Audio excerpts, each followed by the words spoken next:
Five,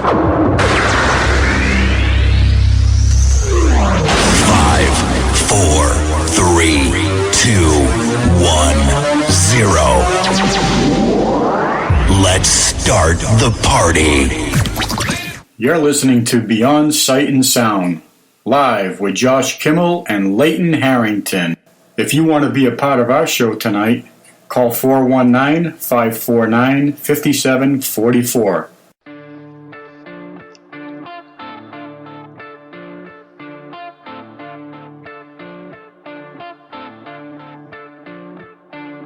Would you like to optimize your success out in the field? Metal detecting and gold prospecting? One word: Coil Tech. They've been manufacturing high-performance aftermarket coils for years now for popular models such as the E-Track, the Sovereign, the Explorer series, the GPX series, and our favorite, the 10x5 for the CTX 3030. Great target separation in trashy areas, still maintaining excellent depth for the coil size.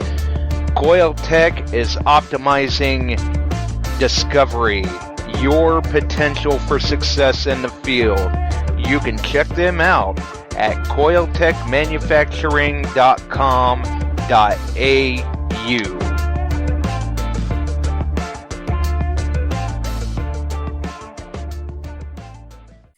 All right, we're back, we're live, all that happy stuff.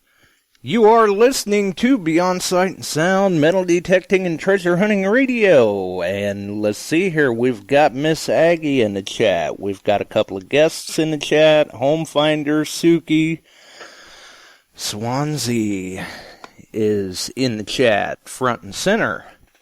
So, with that in mind, we all know me, and obviously we all know the always hoping to get out there and dig here lately co-host. How is it going, Captain Leighton? It's going pretty good. Pretty good, my friend. Yes, I know. I wish I could say I was out there, but again, the dirt eludes me. Today was another big crazy day out there doing my lawns. So, wow. Crazy stuff today. Crazy stuff. But we will save a little snake story for later on. Sounds like maybe we've got a couple of snake stories for the weekend. That's right. That's right. We've got some snake stories, and as long as you don't speak with a forked tongue, we're good to go. How are you doing tonight? All right. It's about 88 degrees in the shade of the studio here. Oh, my goodness. Wow. Well, I'll tell you what. We did not get no 88 degrees here today. I did see 82 in the center of town, about 15, 20 miles from here. I am on the coast, as you all know. So we were down to like 75, or should I say up to 75. So it wasn't too bad. Nice southwesterly breeze today. Perfect fishing day. I can feel a cold coming on for tomorrow. Just saying. Just saying. Going, oh, I feel not so well. Yeah, I'm feeling a little under the weather. I'm sure it'll all go away. You remember those days when you were a kid and you were in school, feeling really sick? You went down to the office, they put you on the bench, take your temperature, send you home. Man, I used to fly out of that school. It was a great cure-all, right? Oh, it was the best. Better than cough medicine. It was great. Didn't taste as bad either. Hey, I remember growing up on that Vicks Formula 44 stuff. Ew. You ever have Buckley's? No. Well, it doesn't even sound good. Yeah. Yeah, exactly. Yeah, as a matter of fact, if I remember right, their slogan is, "It tastes bad, but it works." That's not good. It's What a like heck of a drinking promotion. pine needles. With molasses. Yeah, and it really does taste like pine needles. I'm good. Hey, you can have my serving, buddy. Yeah, no kung pao there. Right. That's right. That's right. Anyway, did you get out? Have you had a chance to get out or what? What's going on? I did. All right. I did get out. What was that? Monday. Okay. Monday, I got a call. A person had lost an item, and somebody had contacted a friend of mine wanting to know if they could possibly recover this. Mm-hmm. And they told him, said, well, where is it? And they said, well, it's in the water. And at that point, he said, well, I can't do that. But I think I know someone who can. So he called me. I got in contact with the guy, and the guy tells me that it's in 4 or 5 feet of water. Nope, that's the trick word right there. 4R5. Well, yeah. I get out there, and this is a sloping area, apparently. Oh, so what he really meant to tell you is add 4 and 5, not 4R5. Yeah, that's what I'm wondering. You go 4 feet in. Yeah. And then once the water's about 4 feet high, you take another step and go another 5 feet deeper. Right, there you go. So 9 feet of water later. That's how we do it here in the East Coast, when the wind is out of the north. This is a general rule of thumb for any captain or fisherman. When the wind is out of the north, right, it's nice and flat, calm. 2 things to keep into perspective. The further offshore you go, the bigger the waves are. It's a beautiful ride out there, but coming back sucks. And the other thing is, when they say 5 to 10 out of the north, any direction whatsoever, 5 to 10 does not mean 5 to 10. 5 plus 10 is a bare minimum. Yeah, So, going 5 to 10 on top of. Yeah, exactly. So anyway. Well, yeah, I mean, I get out there, I find out I'm on a sloped area, because the first step takes me in over my ankles. The next step, I'm over my knees. Then I'm up to my hips. Yeah, okay, I can see where this is going. Go ahead. Yeah, next thing you know, I'm up to my shoulders. And then I feel the lip of a drop-off. Oh, I thought you were going to say you had to throw on your scuba gear. Or a big, long snorkel. About 6 feet long. Yeah, I was going to need something. Yeah. Finally, I told the guy, I said, well, with all the rain, apparently the water level's a little higher here than everybody thought. Yeah, okay. And let's face it, once the water goes over my head, I'm pretty much useless at that point, because it's a little hard to swim when you've got a detector in one hand, a stainless scoop in the other, and not willing to let go of either. Yeah, and you're minus 1 set of things, too, by the way. A set of lungs. Or should I say gills, right? Once you get up over that nose and mouth cavity, it's all over. Yeah. I mean, never mind the fact that, it would all have to be done by feel at that point anyway, because there's zero visibility. Ugh. That's not that polluted pond that you were talking about. Yep, it's my glowing mud puddle.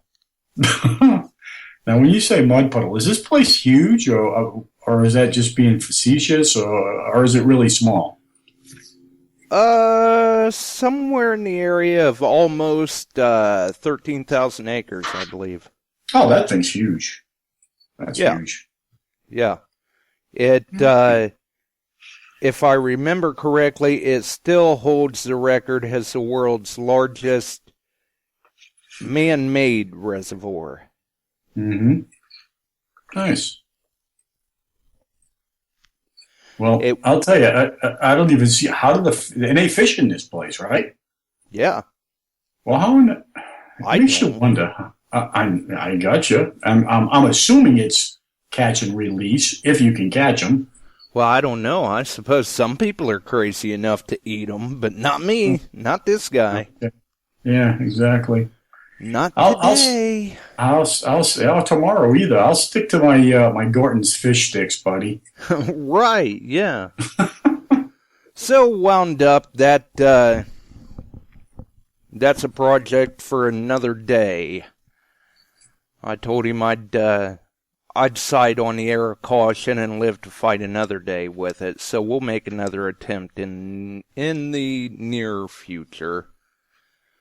So come home, got the wetsuit off, threw on the Fanatic Charter shirt, and went to hit the dirt for a little bit. But as soon as I got out to that spot, I was stopped by another couple who wants to know if I can find their property markers this weekend. So I'm a busy guy, I guess.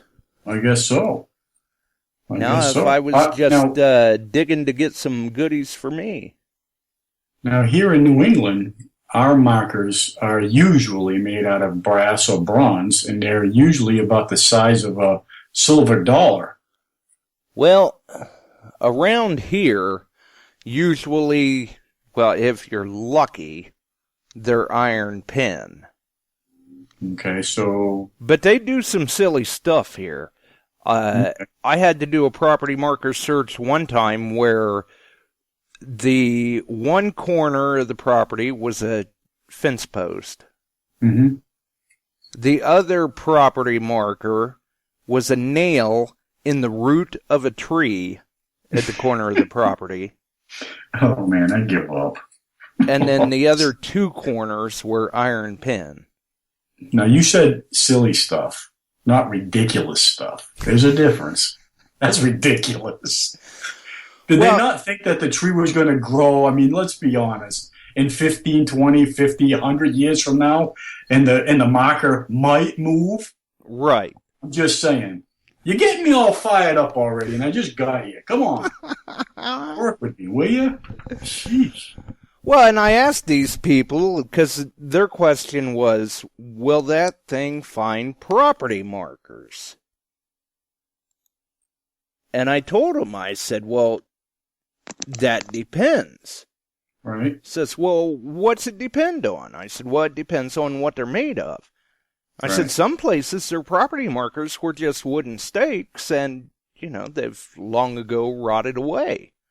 Mm-hmm. They said, well, this is a fairly recent development, so I would think they're there unless for some reason the contractor moved them.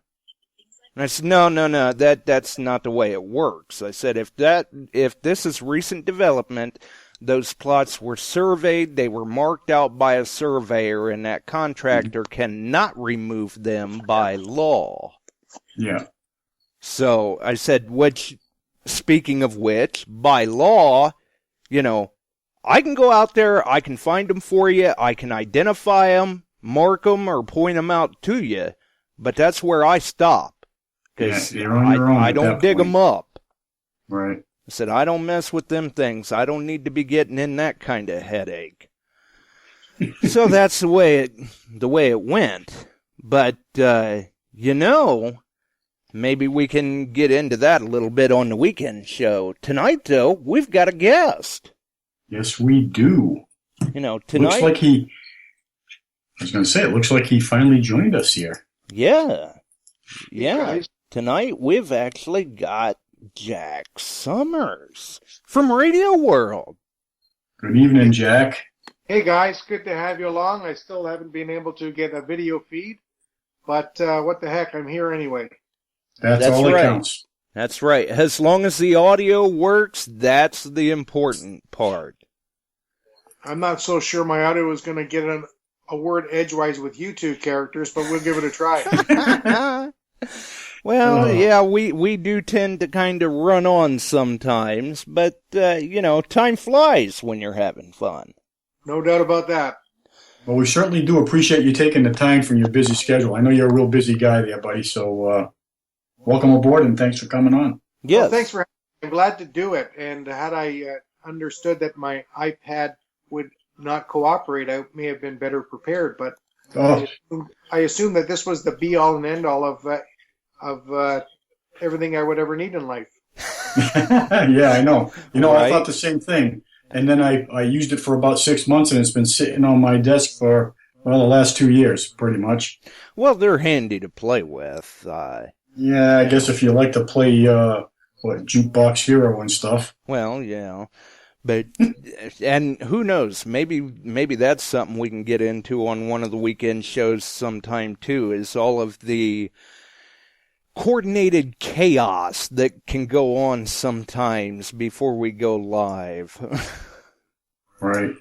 Well, I have a little bit of experience in the radio production business. Yeah, so I'm sure that you're no stranger to those last minute hiccups sometimes. Or ongoing hiccups as they go. And, I do participate in a live radio show on AM Toronto, and it's also podcast and that other types of ways. It's on the internet and such. And typically you rely on your connection with the director and then with the transmitting station, and it's all coordinated, down to the very second for commercials and stuff. And sometimes those lines just fail, and you're kind of flying by the seat of your pants and trying to figure it out, and that's always fun. Yeah, sometimes shows are created that way. Exactly the point. That there are a lot of variables that are factored in when you try to go live. You've got your connection with your guest, your co-host, your broadcaster, your internet, possibility of a power outage, a phone outage, a computer shutdown, who knows? Well, I'm certainly no stranger to adversity and overcoming challenges. There you go. I miss the days. Jack, I remember, I miss the days, and Josh will tell you the same thing. The good old days of the CB radios. We talked about that. You're in your business there. By the way, I like those Yezus that you got in there just recently. I would love to get back into ham. Oh my God, I love that I was going to stuff. say, that's a good unit. My background and some of my history is amateur radio, ham radio, and I have been involved in that for 25 years or so, and very instrumental in public service communications in times of disaster and so on. And it's been, nothing less than a blessing, I think. We really all went through the Y2K experiment where Right. and at midnight it was going to over, the computers were going to shut down, and the bombs were going to go off, and nothing was going to happen. And how big of a non-event was that? Right. Right. Yeah, I remember that. Everybody was afraid to turn on the computer the next day. Yeah, but I'll tell you what, for the entrepreneurs, somebody cashed in. I mean, you had like the survivalists selling the MREs, and everybody was stocking up on any sort of canned goods and ammunition and anything that had a barter value. It was just crazy. Well, I think that you have a very, very good perspective on exactly what happens south of the border. Right. Doesn't happen so much like that in Canada, not to the same extent, but it certainly does happen in America. Isn't that a nice way that he's putting that we're crazier down here than what they are up there? Hang on, I can sum that up in 2 words. I figured you could. Trump, Clinton. Yeah, we got you. Loud and clear. Yeah, The audio is perfect. it's a valid point. It's a valid point. You know what? It's all in good fun and good spirits. I think our best friends, Canada's best friend is United States, and vice versa. And sometimes we forget that relationship. We are all people. We're in this together, and there are no strangers anymore. And that's all part of this very, very small place we live in called the world. Yep. You know, as Very well you know, put. yeah, absolutely. I agree. I second that. You know, here's the thing, right? After 9/11, I mean, people were so friendly to each other, but boy, have we gone back the opposite way again. It's sad. Right. Yeah, now you can't even go through an airport and tell the people you're carrying cannons. Right. I don't know if you caught that the other night there, Jack, but well, if you get a chance, listen to the iPod interview. That was me going through the airport recently when I went to Ohio and I had a bunch of cannons trying to get through security. So, yeah, it was interesting. Let's just say that. I bet it was. And, you know, I think it is a very, very protective society that we live in. As a matter of fact, metal detecting has lots of different aspects, and I am the Canadian distributor for Garrett security equipment. So that is actually a big part of what I do every day. Absolutely. I know you just took that on. Did you not, like within the last year or so? It's been a couple of years. Okay. We executed the Pan Am Games, which is the third largest sporting event in the world. It was held in Toronto in 2015, so we managed all of the walk-through metal detectors for that event. Yeah, see, that's what I was just going to say, was I imagined that not only are you dealing with the hand scanners for security, and especially on something of that scale, you're also dealing with the walk-through scanners. Absolutely. The magnetometers, you know, it is a big part of what like I said, what I do every day. We assist with that, provide equipment, technical support and training to the NBA, to the NHL, to, you know, all of the big special events. We have them set up in, you know, bars and events and sales, jails, hospitals, logistics centers and such. And every day we are out selling, servicing, and repairing and training for this type of work. So it's all correlated, and it's all fairly relative. Well, see, it's no wonder he can put on such a coordinated dig, Leighton. He's had a lot of practice. Well, he has. And speaking of digs, I have had the pleasure to meet Jack. It was a couple of years ago now. But when he does it right. Let's just put it that way. He goes above and beyond. That's what I hear. Well, you know what? I think that I've been around the planet for a little while. I like to have fun. I like to enjoy people, and I like to share. So we have, we created the Toronto Metal Detecting Club. It being a loose group of people that just get together and enjoy the hobby and share. And there's nobody that's really in charge that doesn't want to be in charge. There's no hierarchy involved. If you want to do something, let's do it. And let's do it for everybody. So it really took a life of its own. People assisting people having fun, and culminating on that success, we've had the ability to back and organize and move assets into special events like the Pig and Dig, days like Go Mine Labbing events and such. Right. And the Toronto area is and the people are very thirsty for organized events, for information, for training, and it's been a fantastic part of the hobby. I think that our last Pig and Dig in 2014, we had somewhere in the neighborhood of 350, 380 people at, where we did organized hunts. We did digging contests. We had enough for kids. We had things for old people. We had contests for women and contests for men. We had buried gold. We had some amazing real gold treasures. We had lots of silver. We had lots of coins from around the world. And to top it off, we had a pig roast, and that was fantastic. And what a great event that was. It sounds like it. It was a lot of fun. I was going to say, correct me if I'm wrong, but as far as I know, that's the only hunt that I've ever heard of that's actually given away gold. I think that was certainly the first. Steve ZMD was the architect behind that, and he did lots of research. And we actually went out and purchased real 99.9 gold and buried it in the ground. And it was found.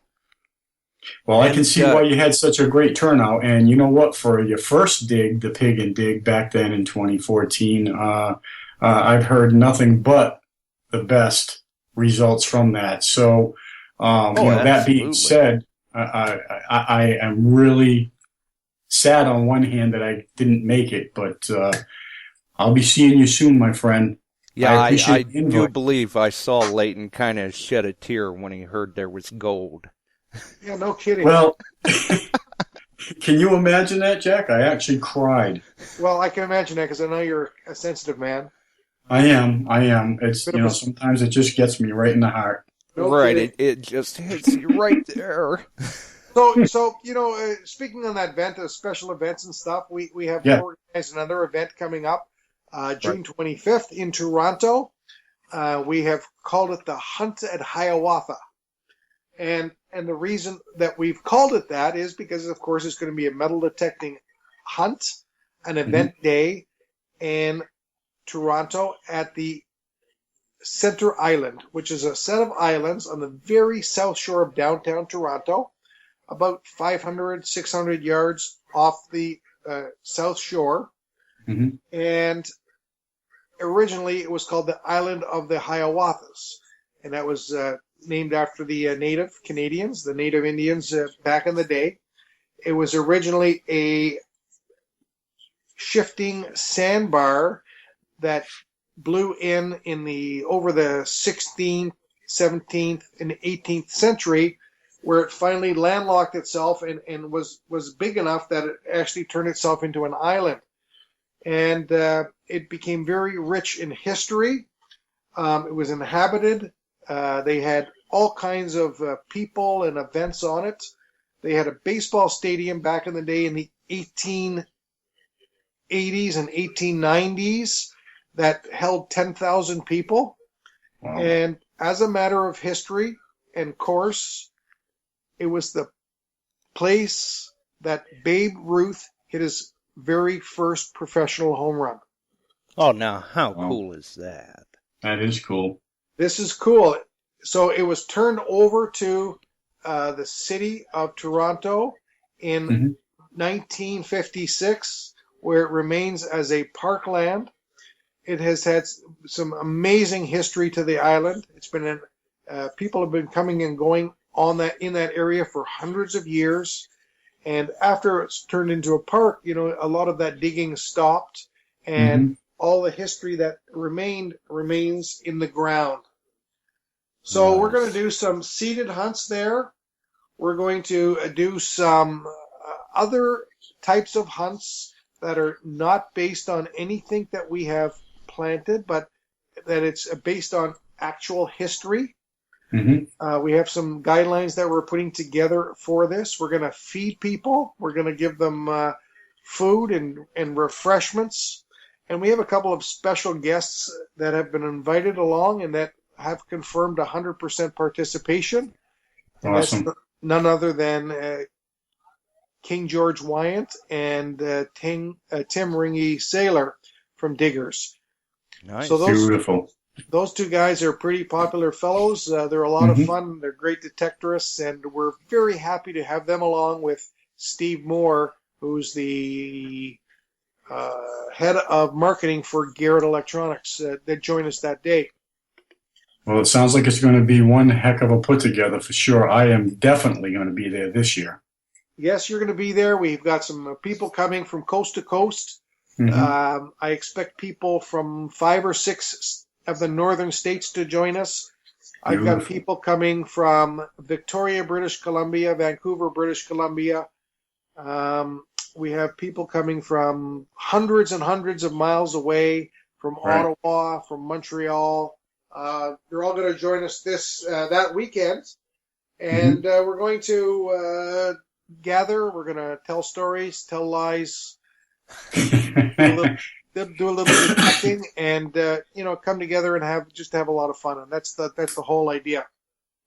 Speaking of lies, two things. Here's one. Speaking of lies, all fishermen, and I know you're a fisherman, Jack. I see those posts of that beautiful boat you got. So, all fishermen are liars, right? Can we agree there? Most, yes, most. Except for me and you, right? Notice he said most. Yes. Except for me and you. And I don't know, buddy. Lately, I think I'd have to worry about you a little bit. Thank you, I think. No, and the other thing is, if you wouldn't mind letting the people know, tickets are still available for that hunt at Hiawatha, correct? Yeah, tickets are available. They're $75 each. Okay. If you're coming from that works out to about $55-$60 US, and that's everything in for the day. You just we'll send you all the details. We're meeting downtown Toronto about 9 o'clock in the morning. We take a ferry ride across to the island and head over to our meeting area, register, and we're ready to roll. You'll be able to find more information about that if they visited blog.radioworld.ca. Okay. Oh, and nice. And children 12 and under are pains in the ass, but they're only $40 if they're coming. Okay. Well, I'm glad we got that out of the way. Thank God this is Blog Talk Radio. Exactly. You know what? The truth of the matter is I say that firmly with my cheek, my tongue buried in my cheek. There's nobody that loves kids more than me. There's nobody that's more entertaining than me. And ultimately, every event that we do are family-friendly events where the kids take priority. Right. As grown men, if you happen to see the kid get the prize and you deserved it, suck it up. We like to play fair, but ultimately, as we get older, it really is all about the kids. Right. They are, in fact, the future of the hobby. Unless there's a hot chick there, then it's all about the chicks. Depends on the time of day, right? In the morning, it's all about the kids. Yeah, come 12, 1 o'clock, it's all about the girls. There you go. Oh, man. So you're going to also have, I know you said Steve Moore from Garrett Metal Detectors is going to be there. Obviously, King George and Ringy. Steve Zuzulik will be there, I believe. And Pete Anderson and Ryan Fazikas from Anderson Metal Detector Shafts. Right. And I've got a fellow named Bruce Campbell coming. He's coming from Victoria, British Columbia. Bruce is a pretty avid detectorist. He actually is claimed fame to find the oldest Viking coin in Canadian history. Wow. It has been verified, and it is now in the process of changing the history books as to when the Vikings came to Canada. Amazing. It is exactly one of those things that, I should not tell the story because I don't know it well enough, but it is a history-changing find, and Bruce will be there, and he'll be happy to tell the story. He'd be a great person to have on the show sometime. Yeah, maybe we can. I've actually heard quite a bit about Bruce. Yeah, great detectorist. And then there is another wonderful forum called the Canadian Metal Detector Forum. It is a fantastic resource for people. It is Canadian-based. We do have members that come from around the world, people that are going to hunt and detect in Canada or want to share information. That is owned by a gentleman named Daniel. Daniel will be coming, joining us that day. Very, very advanced detectorist. He'll be joining us that day from Vancouver. So, like I said, we've got people coming from all over. We've got newbies coming. We've got kids coming. We've got women coming. We've got families coming. We got old farts coming. We got Americans coming. And that's, altogether, it's going to be a blast. It sounds like it. It really does. And speaking of some of those that are attending, actually, shout out to the man himself. Steve Z is in the chat. All right, Stevie. So, how long have you been detecting, Jack? Well, I'm not going to tell a lie. I have to be honest and let you know that I've been in the metal detecting business for about 7 years, Okay. but I'm not a detectorist. I'm not going to tell you that I don't detect or I haven't detected. Because Right. I have. But I don't necessarily view myself as a detectorist. I think that exactly that I'll go out in the park and swing a detector every once in a while. I'll go out to an event and I'll play around. But when it comes to the things to do tomorrow, it's not on the top 20 things that come to mind. Some things take precedence over others. It's all about perspective. It is. Now, here's what I do appreciate. I appreciate somebody that's committed to their hobby. Everybody needs to have a hobby. If they don't, I think metal detecting is one of the finest ones where I've met some amazing people. I just never caught the bug. My deal in life is I'm a bit of a workaholic, and I am very customer service concentric. So if I need to go the extra mile in doing something that I do, which is provide customer service, so you can enjoy your hobby, that's where I get the enjoyment out of it. Sounds a little cliche. It sounds like a little bit far-fetched, but, that's the truth. No, I'd just say that is dedication to the customer. Oh, it is, and I can vouch for that on your end there, Jack. I know we're friends and everything, but honestly, when I contacted you and I was in need of the coil for the mine lab, you were right on it, buddy. I appreciate that. So thank you very much. Well, in the big picture, that's easy to do if you phone me between 9 and 5 at the office. But that's never where the calls come from, and that's never when you need it. It's always at 10 o'clock at night on Facebook or something like that. Yeah. And Right. that's okay. That's all part of it. And you can ask anybody that knows me or my family is, hey, where's Jack? Oh, he's at work. Well, we've got a caller, I think, that would like to speak with you. Go ahead, caller. Are you taking callers already? Yes, Steve. You are. Great. I wanted to call in and tell everybody about my buddy Jack. Be nice. Be nice. Uh-oh. Jack might not detect like the rest of us, but everybody needs a Jack in their life because Jack has done more for probably metal detecting in Canada than a lot of people that I know for sure. Obviously he's our main dealer here in Canada. His company Radioworld has supported me and lots of our friends like unbelievably. He's got excellent service at his store. He's always inviting us to events. His events are awesome. I can't say enough about the guy. He's just been, I don't know if I would have gone as far as I have so far without Jack. Well, Wow. The other point that you missed and skipped over so eloquently, Steve, if you are going fishing and need a few fishing rods, you can always see Jack. I was worried you were going to say that. There's a story. You might as well tell it, Jack. Well, I don't need to tell it. All I can say is Steve has been in my office a few times, and for those of you that are trying to visualize my office, it's a 12 by 12 room with a desk, a telephone, a computer, 140 fishing rods, and hockey. Like pictures. actually. No, Wow. 140 fishing rods and reels, and hockey pictures, and that's all about. That's my office. And So it's kind of standing room only. you got a lot of fishing rods here, and I happen to be going on a fishing trip. Sure, here's 8 or 9 of them. Wow. Nice. So, The only the way it sounds, detecting or otherwise, Jack can hook you up. Now you don't have Yeah. you don't have to step in it, Steve. We'll just leave it right where it is. Okay.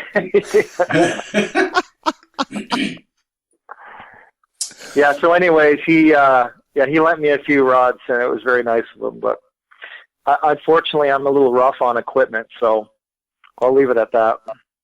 Well, since we're into it, and they're all wondering, so Leighton, Yes.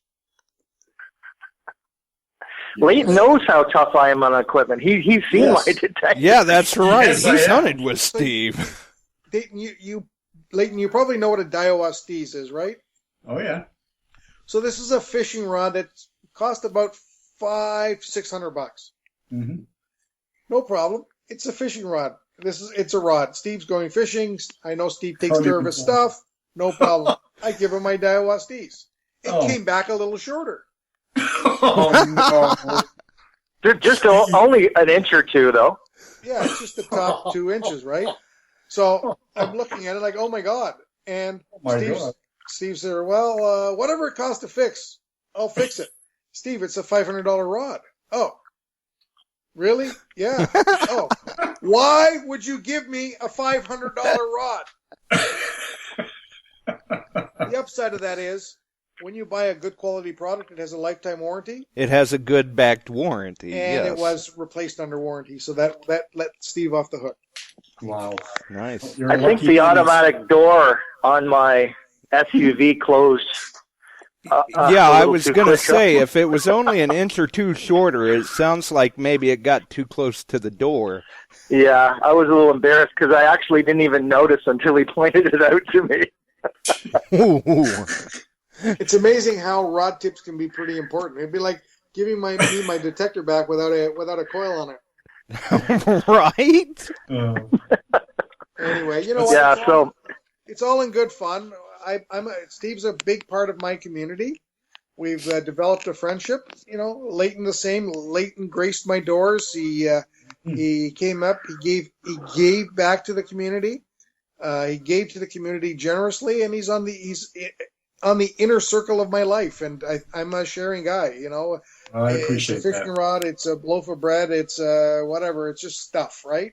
So Right. it's hard to gain. It's hard to gain trust. It's hard to gain good friends.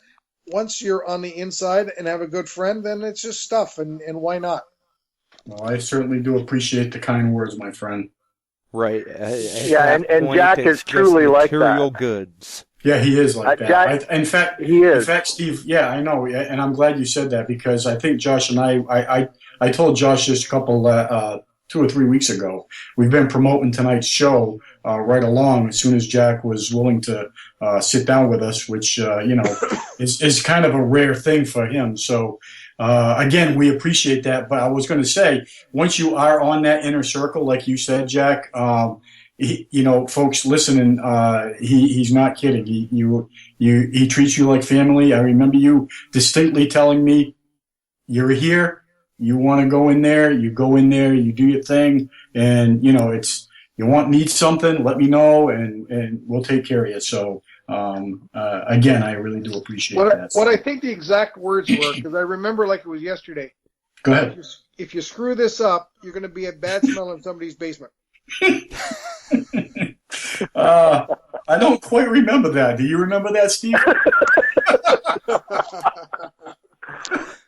Steve's going, I don't know. I just borrowed a fishing rod. Yeah. But on the other hand, speaking of that, I haven't fished since. Yeah, I don't blame you. But on the other hand, I appreciate the forwardness about this because, Steve's been telling me for the last 3-4 years, we're going to come down. I keep telling him the first 2 weeks of June, that's the best time to come fishing. Hear me out, Steve, before you jump in.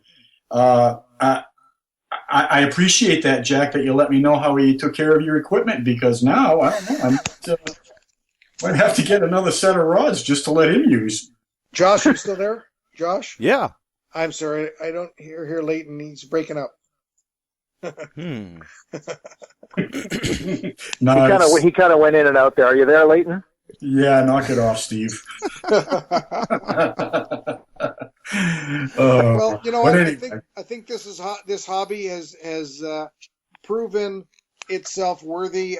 I'm sure I'm not alone in saying that everybody listening tonight has met somebody or a group of people that mean something a little more than than a casual acquaintance. They've made friends along the way.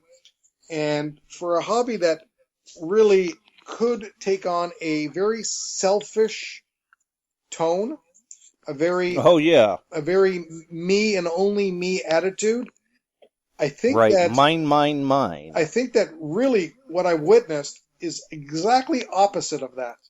I see small groups of people sharing, and then larger groups of people sharing infinitely. A good example was in March, we had a seminar in the store, and we were talking about metal detectors. We talked about the new ACE series, 200, 300, 400. We talked about the new CTX 3030 with the upgrades and things like that. You know, as part of our normal spiel, Steve did a little chat with Pete and Ryan. We had Clive Clinic in talking about some underwater detecting and some of the books that he's written and such. And you know what? We really tried to keep that portion of it minimal. And I think that it was around or under 2 hours. We broke for lunch, and then we did a barbecue for everybody, and then we started a show and tell. And we did a contest where anybody that wanted to bring something with them and tell a story about it, 5 minutes or less, about their find, then we had a panel of judges and we would talk about it. I figured that people are shy. We had 80, 90 people that showed up for the event in the store. I would think that we had the better part of 50 people get up and tell their 5-minute story. And we had young people doing it. We had, when I say young people, like literally teenagers, maybe not even teenagers, 11, 12-year-olds, up to people in their 80s, get up and tell their story. Their excitement of the find itself, the history of what they found, the path they took to get there and who they went with. And Steve, you can pick it up from here on how that went. Yeah, well, what we realized is that, all of us that were speaking, everybody would get pretty tired of us speaking for too long of a time, and we know that. We can just give our little bit, but we realized that just like everybody, when a detectorist goes and finds something, it's no fun just to take it home and put it in your underwear drawer. You want to tell people about it, right? And we found that day when we invited people to stand up and talk, it was incredible. The finds that people had just blew me away, and the stories, young and old.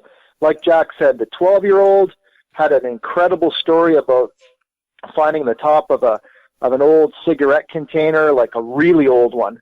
And then there was this older guy there that found a gold chain hanging in a tree. It was crazy, and they had it all there, and they loved it. If you ever have a detecting event, you got to incorporate that because people love to do it. Wouldn't you think so, Jack? Yes, no question. And I take people at their word, and people that are advanced detectorists, people that have spent a lot of time and such. For sure, Steve, you're one, and Bruce Campbell's another, and Ryan and Pete, Clive, found some really cool stuff. And I think we can get fooled into thinking that we're in the top 5%, the top 10%. And Leighton is another one. I mean, some amazing finds. But until you see what people pull out of their pockets, yeah, what they found, you really have no idea how many people are finding such very cool stuff. And I was that day, I was blown away. Like, it's one thing having one guy come in with 60 pieces. Mm-hmm. It's a completely different thing to see 60 people come in with 60 unique, cool pieces. It was staggering. Yeah, there was diamond studded crosses, and there was it was incredible. Like the finds just kept on coming and coming. And let me just add this before it gets forgotten. that whole event that day, everybody came, they were given lunch, and the prizes that everybody got at the end was phenomenal. There was metal detectors given away, there was pouches and bags and pinpoint, all kinds of stuff, and that was completely free. Jack did that entirely free for everybody. Very cool. Free is good. Yeah, free is very good. Like that. Yeah, I like I know the Leighton sound of loves that free. price. Oh, you know I do, buddy. $3.99, man. Call me anytime. Yeah, absolutely. Yeah, like I say, wouldn't it be great that all of us, throughout the nation would have somebody like Jack to support us? Like everybody needs that kind of a retailer around that really supports the Detectors. We're very, very fortunate here in Canada to have Jack and Radio World. Yeah, it sounds like it. It's very interesting, too, I think, that because we've talked to a number of people in the hobby, and many of those who are involved in some sort of sales or distribution of equipment in the hobby, and we find that, they really enjoyed the hobby so much, they took that next step to get into it that much more serious by providing customer service, equipment, and sales and stuff like that. And then here's Jack that I started selling the stuff, and, I'll go out and hunt a little bit, but we needed a distributor, basically.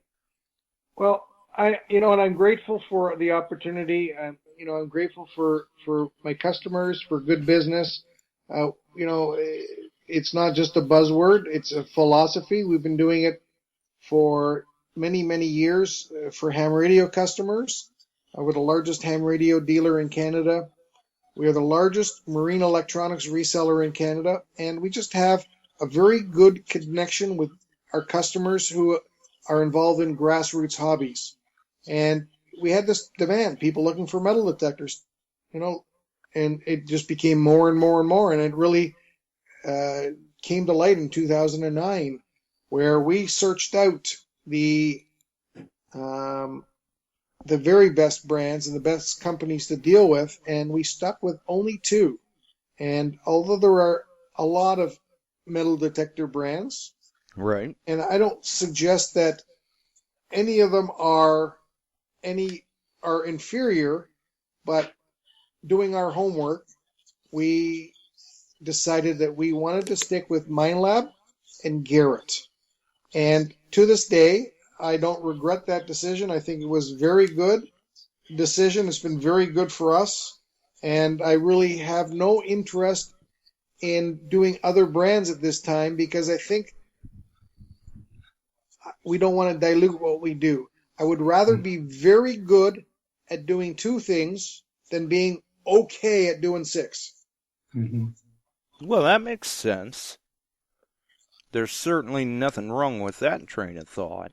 And like you said, you're dealing with two very good companies. Great. And, realistically, if you want to buy a White's machine, or if you're really into a Fisher, if you want to buy a Deus machine, all I suggest is you go out and buy it from somebody that's going to give you the very best service, not the very best price, because those are two completely different things. Absolutely. And sometimes you do get what you pay for, and you should stick with a reputable dealer. I have no problem with somebody doing a very good job at customer service. I think that it's necessary, and it's a good business model, and then that's okay. There's enough meat on the bone for everybody. Right. Yeah, I've said before on the show, you get online, you can buy a metal detector anywhere. Mm-hmm. What keeps us coming back to the people that we've dealt with in the past, continue to deal with, or what have you, is the customer service. Because in the end of it all, that is what the dealer is selling. That's what the customer keeps coming back for, knowing, hey, this guy's going to take care of me. Well, it's no different than anything else in life. You know, if you're going to buy a box, and that's all that you require, just the box. You don't need anything else. You'll never go back to ask a question or have a concern. Then do what you got to do. But if you're buying a relationship, then you might as well have it with somebody that you're going to win with. Right. I tell you, I went to Dominican Republic with Ryan, and when I got back, I found out that salt water had gotten into my machine, so it had to be sent off to Mine Lab. And Jack lent me his machine for the entire time up till today, while my detector was away. Like, I mean, who does that, right? Right. So I mean, yeah, the service there is just fantastic.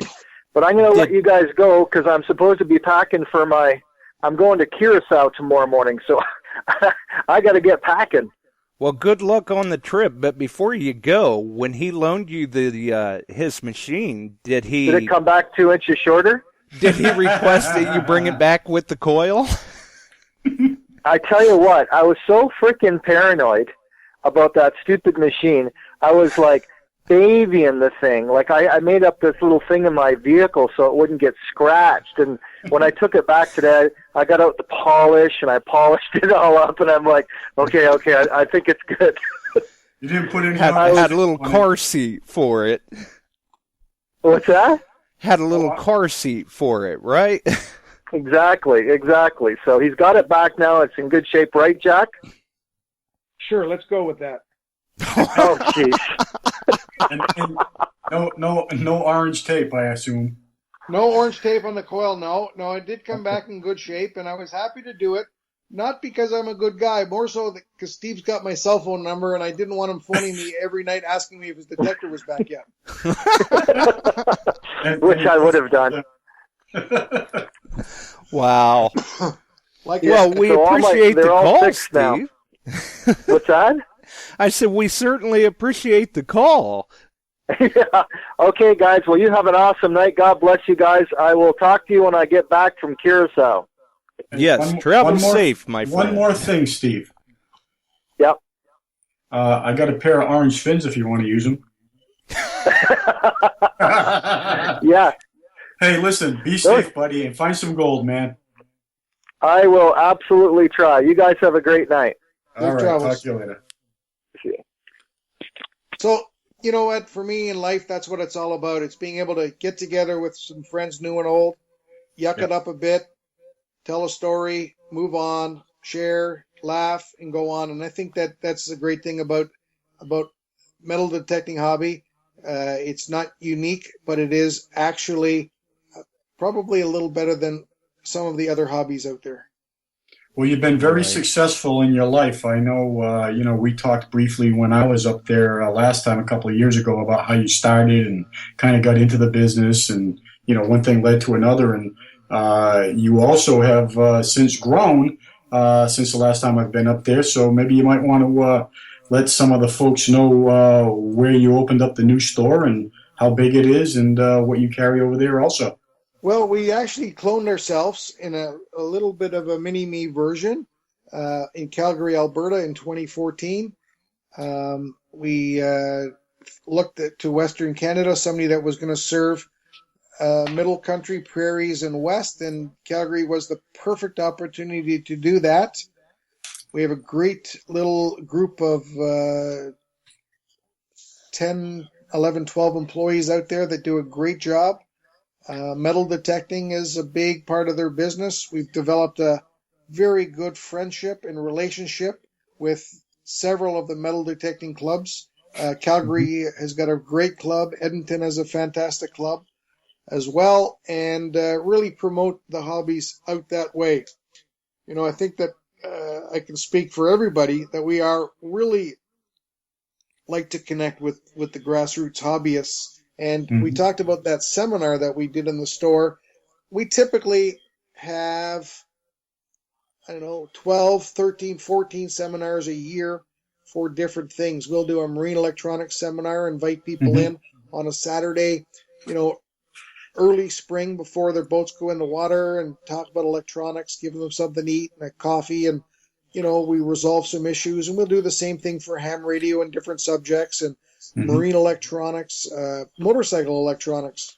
We do a really big job with that as well, and metal detecting. And I think it's a good time off season to get people together to share about the hobby, to build up that excitement, tell them what's new and going on in the industry, and share. So that seems to be the key, isn't it? Yeah, I think you hit that right on the head, Jack. You're talking about the time of the year when you have these seminars is preliminary to the season itself.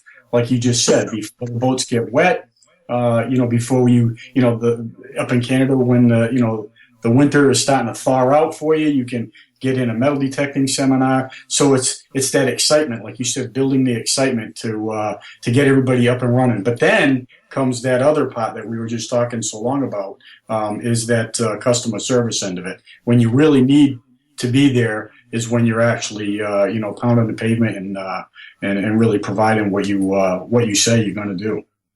Well, absolutely, because there's nothing important about fixing a metal detector in January in Canada. Mm-hmm. But if it fails in May, June, July, August, September, October, right, it is somebody's lifeline. That is, they focus all of their energy on that, and that's when we need to shine the most. Anybody can fix a metal detector in 2, 3, 4 weeks in the winter. It doesn't matter. There's no urgency for that. Right. You're in the downtime. Trip south. But when your detector fails, or there's a concern where you need an accessory, a coil's gone, you need warranty service, if you can't provide that in an ultra timely fashion in the middle of the season, you're dead in the water. Right. Well, here's the perfect example. When I went out to Midwest there to visit Josh and do that hunt, that's exactly what happened to me, and that's why I contacted you to get the 11-inch stock coil for the 3030.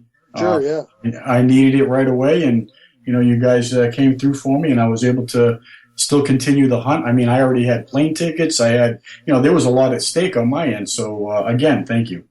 Yeah, and I do recall when that was going on. We had even mentioned it on the show that you were really in a bind, and Jack took care of you. That's so, right. Josh, forgive me. Whereabouts do you live? What area?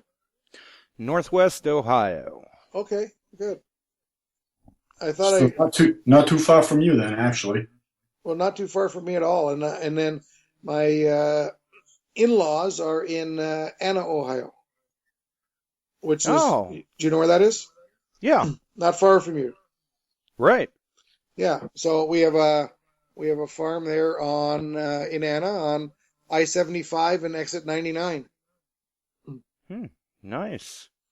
Yeah, we do a little detecting. I've been detecting there at Grand Lake St. Mary's a few times, and yeah, you just nailed it. I was in that mud puddle the other day. Well, I have family in there that lives right on the lake, on the southeast corner of that property near the wetland. Mm-hmm. And we have lots of family right up through that whole area. So you're talking there around like the Montezuma area. I don't know the name of it. I know that I know how to get there, but there's an area that's on the southeast corner of it that is a wildlife preserve, and they are in a new development right beside it, and a big monster home. Yeah, and they have some canals and through that head back into the lake, right in there. Mm-hmm. Yeah. Yep. Yeah, I know right where you're talking about. There's a proud CTX 3030 owner in that development. Oh, well.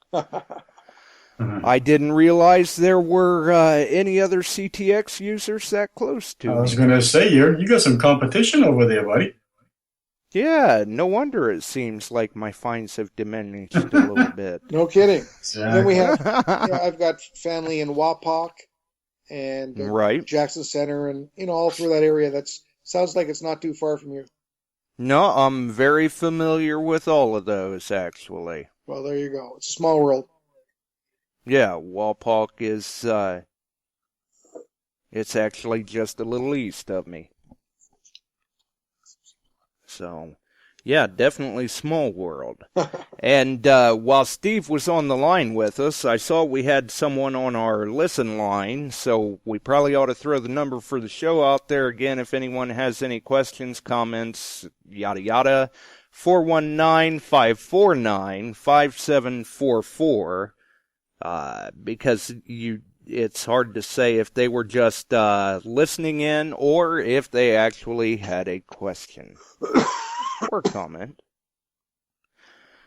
But yeah, there's the lake here. Leighton and I were talking about it shortly after we went live. It's a good-sized lake we've got here. Are you talking about Grand Lake St. Mary's? Yeah. Sure, yeah. I've been on it a few times. Usually we'll get out, go down on a pontoon boat to the very west side. They have fireworks. Yep. And I've been down through there and stuff. I haven't been there in a couple of years. It used to be a green, soupy mess. I guess with algae bloom. Have they cleaned that up yet? It's still green, but from what I hear, we haven't had any problems with algae yet this year. Knock on wood. Yeah, I guess it's early yet, but yeah, anyway. Yeah, I know the area very well, actually. It's pretty funny. Yeah, that is interesting. Small world. Now all we got to do is get you out east. Yeah, well, that's a bit of a problem. As long as you guys are you're still wearing your Bruins flag and hat and all that kind of stuff. Of course. That is something that I have to do, and this year has been kind of crazy, but absolutely, I would love to do that and take you up on your offer and get up there and show you how to fish for the big ones. Oh, geez. Well, hey, okay. Oh. That's okay. I'll just put it on autopilot, and you can catch every fish that gets hooked. It doesn't matter to me. Yeah, and probably my finger and whatever else, too. That's all right. We'll take care of that. I bring Band-Aids. So, Josh, tell me a little bit about your hunting adventures. How long have you been doing it for? Oh, I've been doing it a while now. Longer than some, but not as long as others. Let's see. I guess you could say I've always kind of been in the dirt, but I've had a detector in my hand a little over 20 years, probably. Nice.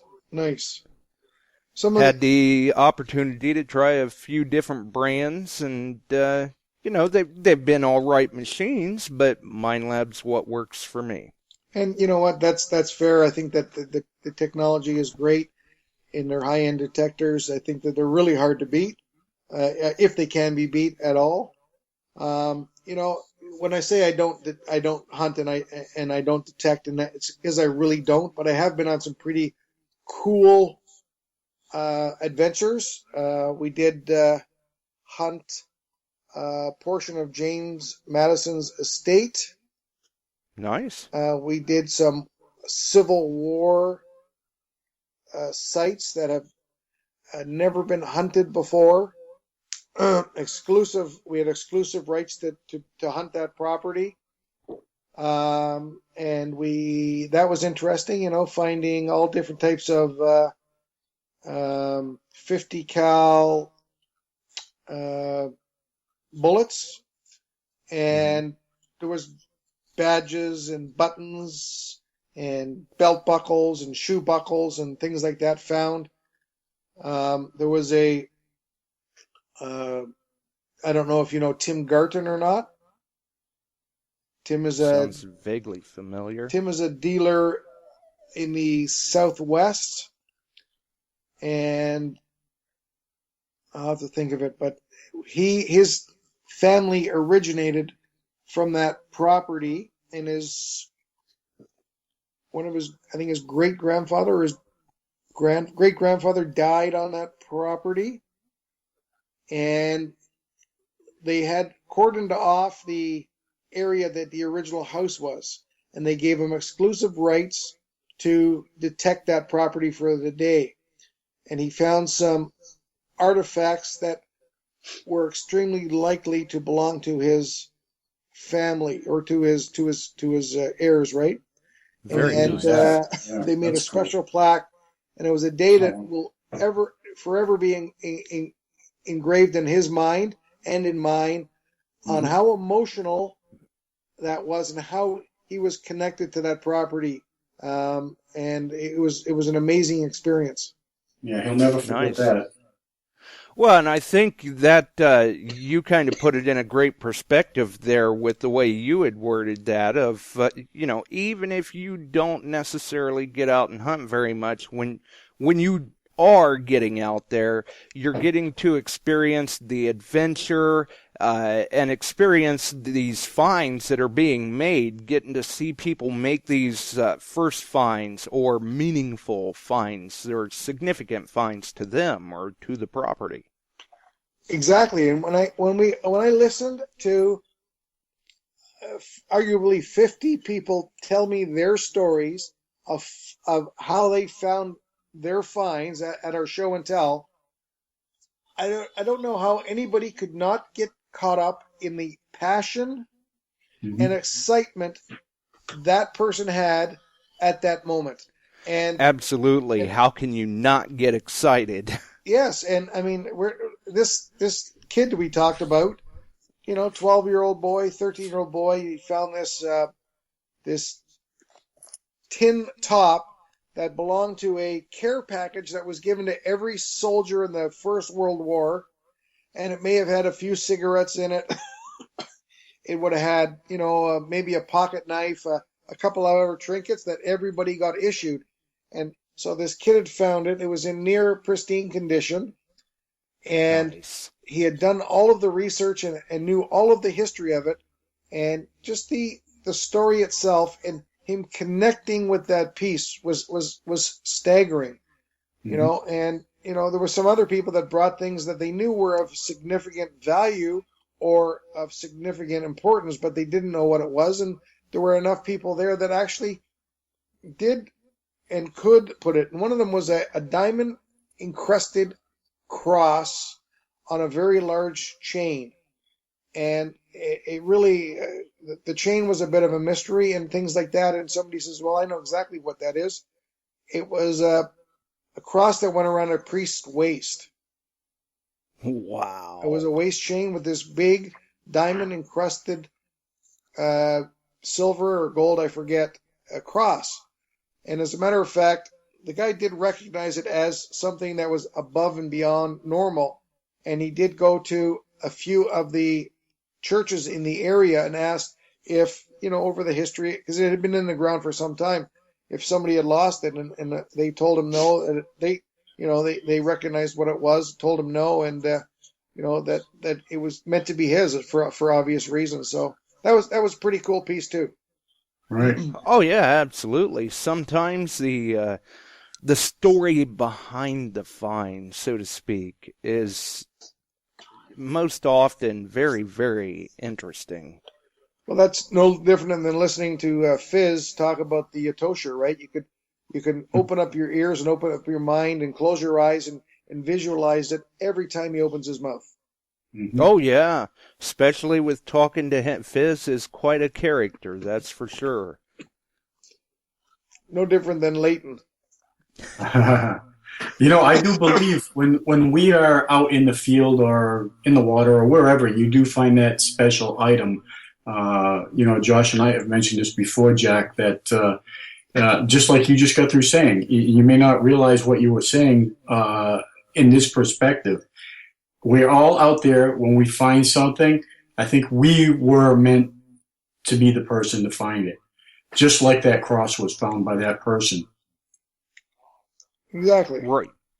That is a really cool story. And like Josh says, how can you help but not get caught up in something like that? I mean, some of these things. And here's the thing, here's the great part about the internet or getting together and doing your like the Hiawatha hunt. I'm sure that's going to be fantastic. I can't wait to even get up there. I mean, the camaraderie is a whole treasure in itself, to get to see you again and see everybody that I haven't seen in a few years and meet new people. I know you're going to have quite a few people there that I know of personally, so we'll see when they show up. So I won't spill the beans quite yet, but I'm just looking forward to seeing what actually does get found.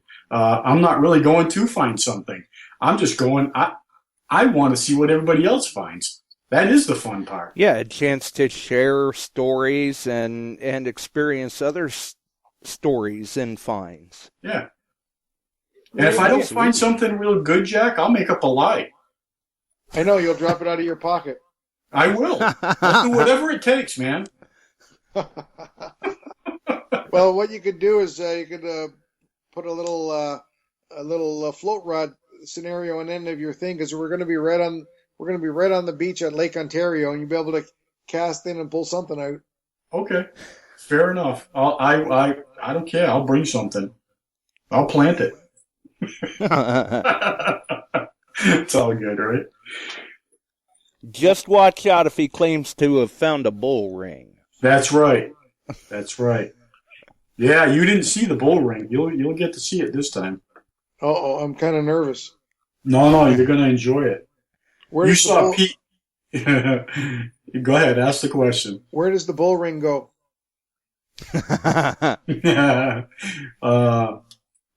I can't answer that right now. But you have seen Pete Anderson's bull ring. And there will be photos of it. There will be. There will be. I will bring it along. That kind of makes me nervous. No, that's okay. Don't be nervous. It's all easy. I'll guide you through it. It'll only seem weird the first time. Ask Steve about it. He'll tell you about it. He knows all about that. No, really. Yeah, he's seen the bull ring. Of course. Yeah, he's had it on a few times. Jack's probably going, okay, now you guys got me worried. Right. I'm not actually. I'm not too timid. I can hold my own. I was Yes, just you can.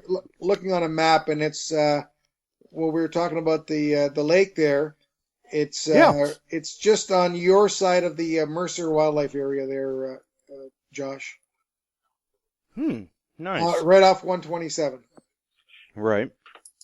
Yeah, there's a trailer park in there, and then there's a big subdivision just beyond that. Mm-hmm. Yeah, see, I'm up there on kind of the northwest corner of the lake. Yep. So I guess it's that town that has the fireworks. Mm-hmm. Yeah, that's where the fireworks are. Yeah. Yeah. Oh, is that where they're out of, Josh? Salina? Mm-hmm. Good show they put on. Nice. Yeah, that's actually very, very close. We'll talk offline sometime and just compare some names and things like that. You may in fact know the people. Yeah, that's a good possibility. You never know. I mean, I've had quite a bit of time around the area, we'll say.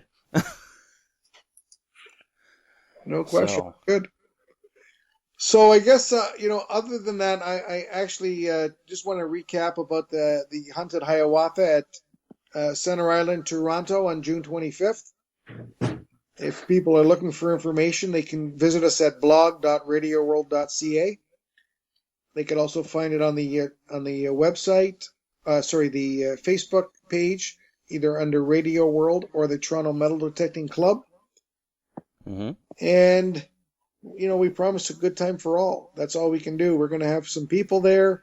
We're going to have a little bit of food. We're going to have a few drinks. We're going to tell a lot of lies, and we're going to have, a whole lot of fun. And that's really what it's all about. Mm-hmm. Right, exactly. That's the important part. Just getting together with friends, common-minded individuals with like-minded interests, and, having a good time and enjoying everyone's company. That's for sure. And, you find something good, well, hey, that's icing on the cake, right, Leighton? Oh, absolutely. Everything's always an icing to me. If I find Nothing. Like I said, just getting together with friends and, shooting the bull, so to say. That's what it's all about. It doesn't matter if I find anything. I really don't care. It's always nice Well, to and find it sounds like you will certainly enjoy your time there. Oh, yeah, absolutely. Like I said, Jack treats us like family. Like he said, once you're in, man. And we do appreciate it. You're either in. I'm a guy that's either in 100% or out 100%. There's not too much in the middle. And Yeah, no really, gray area. It's really, really, really hard to be on the outs. Right. Anyway, guys. Well, nothing wrong with that. That's the kind of people the hobby needs. Yeah, it's all about fun. I have just received a text that I need to move off for a little bit of tech support on some Garrett walkthroughs I need to provide before the Raptors, before their Friday night game. Of course, I think that they're going to kick Cleveland's ass tonight. And be back in Toronto for the 4th on Friday night. So I'm going to sign out, guys. Do you have any other questions before I go? No, I think that pretty much covers it. We can wrap it up here. We'll let you go, but thanks for joining us tonight, Jack. It's been a pleasure, and we'll be in contact. Okay, guys, thanks very much. We'll catch you on Facebook, and we'll catch you down the road as well. Take care. Okay, thanks a lot, Jack. I'll see you up there soon, my friend. Well, I'll tell you what, Leighton, that was an interesting gentleman to talk to. Yeah, I'm glad he sure took the time to come and see us and sit down with us. I know we weren't quite expecting an hour and a half or so, but that's what it turned into basically. And he's a wealth of knowledge, and he's very modest, I have to say. For those who don't know Jack personally, like us, or like Steve, or Pete, and the list goes on and on.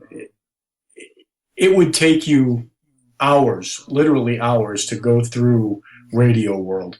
There's so much stuff in there. I mean, especially if you're a tech savvy gadget man like myself, or whether it's right. I mean, we've got our fingers into a little bit all of it. The radios, CB, whether it be ham or CB. He's got the antennas. I mean, he's got the fishing rods, as you heard earlier, the reels, and it's not just one or two of everything. I mean, I'm talking serious amounts of stuff there. And then, of course, all the little tiny bells and whistles that go along with it, and then, of course, the metal detectors and all the accessories, and the list just goes on and on and on. So, right. And folks, great customer service to boot.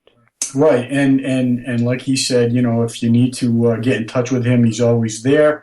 Get in touch with someone up there, whether it be Tim or Diane up there in Radioworld. Very easy to find it. You can just log on to the website, and voila, you're right there.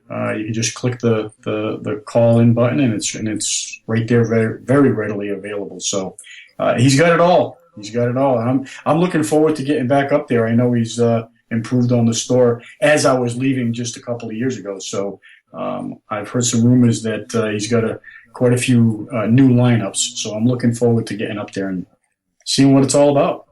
Nice. Well, and I'll tell you, I was a little surprised myself. It sounds like we've got a lot in common. Yeah, absolutely. And probably more than you realize. Like he said, a little bit offline there. Maybe you guys will hit it off. And I know that Steve extended the invitation for you to also go up to that Hiawatha hunt. And I know I keep reiterating. And I know things are a little skinny on that end, but if you can certainly make it, I know we'd love to see you up there. I am definitely going to go this year. I don't know how long it'll take me to get there.